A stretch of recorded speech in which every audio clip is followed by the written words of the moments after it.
Thank you for visiting our channel. Please like, share and subscribe for more exciting food videos. Welcome to part 2.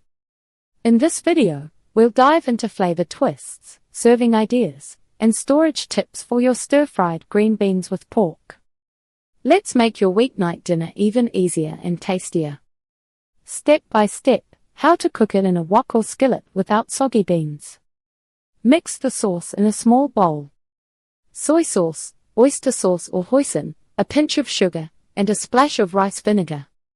In a second tiny bowl, stir cornstarch with water to make a smooth slurry. Prep the pork.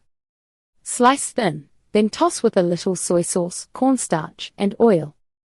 Let it sit while the pan heats.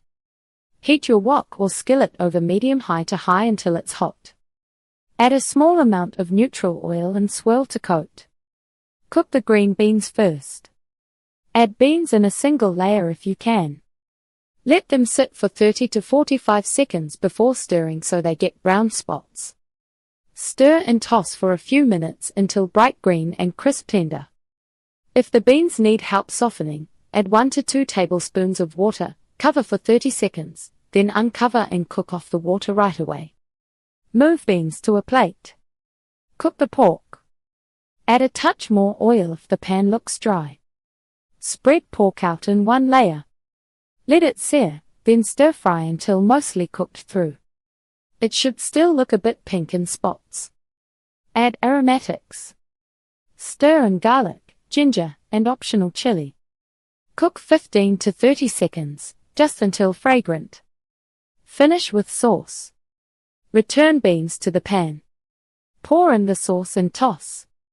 Add a little cornstarch slurry and stir until the sauce turns glossy and it's everything, usually 30 to 60 seconds. Serve right away. Wok versus skillet. A wok concentrates heat, so food chars faster. A large skillet gives more flat contact, which also helps browning, but don't overload it.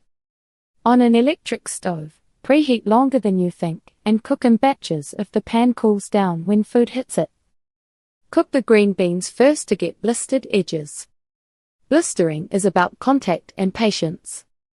A little oil, high heat, and a short don't touch it moment gives you those brown spots that taste lightly smoky and sweet. You're aiming for beans that are bright green, crisp tender, and dotted with a few brown blisters. If they look dull and wrinkled, they've gone too far. Pull them early, they'll finish in the final toss with sauce. Stir-fry the pork, then add aromatics and sauce at the end. Pork browns best when it's not piled up. If you see liquid collecting, the pan isn't hot enough or there's too much meat at once.